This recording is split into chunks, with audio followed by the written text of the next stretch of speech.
Sadness को छोड़ने से तुम्हारी इम्यूनिटी अपने आप बढ़ जाती है। आयुर्वेद कहता है दोषाज अपने रिदम में आ जाते हैं जब हम बैगेज रिलीज कर देते हैं।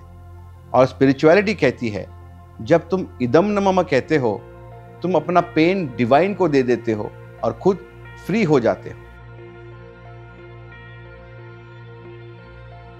तुमने कभी नोटिस किया है जो बात तुम्हें 5 साल पहले हर्ट कर गई थी, आज भी तुम उसे याद करके गुस्सा या दुख फील करते हो। जो इंसान तुमसे दूर चला गया, उसकी याद आज भी तुम्हारी एनर्जी खींच लेती है। और जो गलती तुमने खुद से की थी, उसका गिल्ट तुम्हें अब तक अंदर से खाता है। हमारी सबसे बड़ी प्रॉब्लम यही है, हम छोड़ते ही नहीं, और जो छोड़ते नहीं वो शरीर और मन दोनों को तोड़ता है। आयुर्वेद और अग्निहोत्र वेलनेस दोनों कहते हैं holding on is the root of illness, letting go is the cure. आज के मॉडर्न लाइफ में हमारी सबसे बड़ी आदत है इमोशंस को स्टोर करना। किसी ने ऑफिस में इंसल्ट कर दिया, तुम उसे दिन भर रिपीट करते हो। पार्टनर ने कुछ गलत बोल दिया, तुम दिमाग में बार बार सीन चलाते हो। चाइल्डहुड की कोई छोटी सी बात 20 साल बाद भी तुम्हें रुला देती है। और यह सिर्फ मन को डिस्टर्ब नहीं करता, शरीर को भी तोड़ता है। कांस्टेंट एंगर मतलब हाई बीपी और हार्ट अटैक का रिस्क। कांस्टेंट एंजाइटी मतलब gut problems, IBS, acidity. Constant sadness मतलब लो इम्यूनिटी और डायबिटीज का रिस्क। रिजेंटमेंट मतलब माइग्रेन्स और टेंशन्स और हेडेक्स।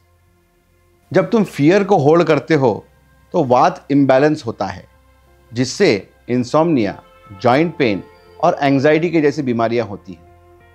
जब तुम एंगर को होल्ड करते हो तो पित्त इम्बैलेंस हो जाता है, जिससे एसिडिटी, स्किन रैशेस, लिवर के इश्यूज हो सकते हैं।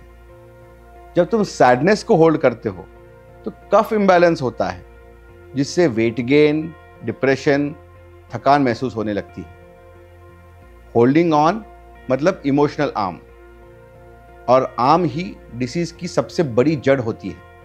जब तुम रिलीज करते हो, मन और शरीर दोनों रिलैक्स हो जाते हैं।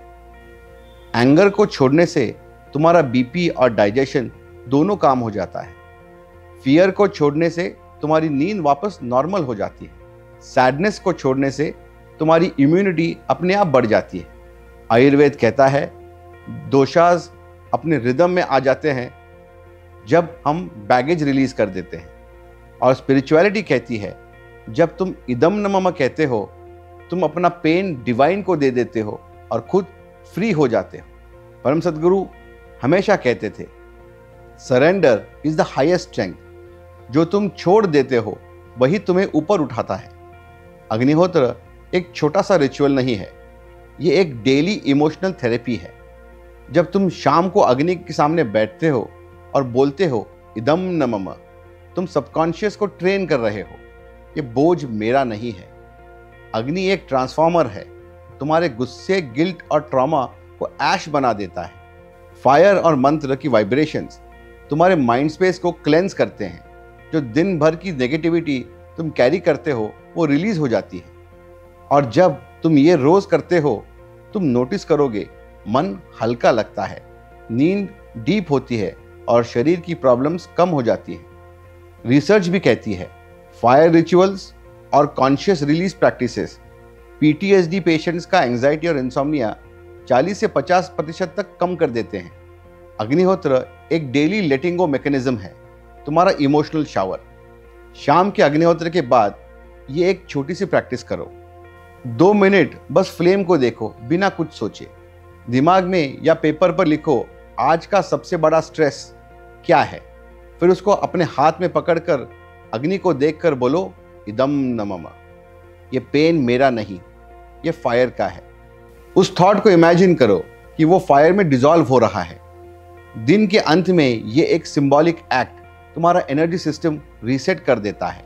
साइंस बोलती है जर्नलिंग और fire release therapy stress hormones को 30 से 40% तक कम करते हैं। स्पिरिचुअलिटी बोलती है अग्नि हर बर्डन को पवित्र करके तुम्हें नया बनाता है। अग्निहोत्र वेलनेस दोनों को मिलाता है। आयुर्वेद एक्सप्लेन करता है कैसे बैगेज दोषास को डिस्टर्ब करते हैं, अग्निहोत्र तुम्हें हर शाम उस बैगेज से फ्री करता है। आज एक थॉट दिल में रखो, जो मुझे नीचे खींचता है वो मेरा नहीं, मेरी गलती, मेरा गुस्सा, मेरा दुख सब मैं अग्नि को दे रहा हूँ।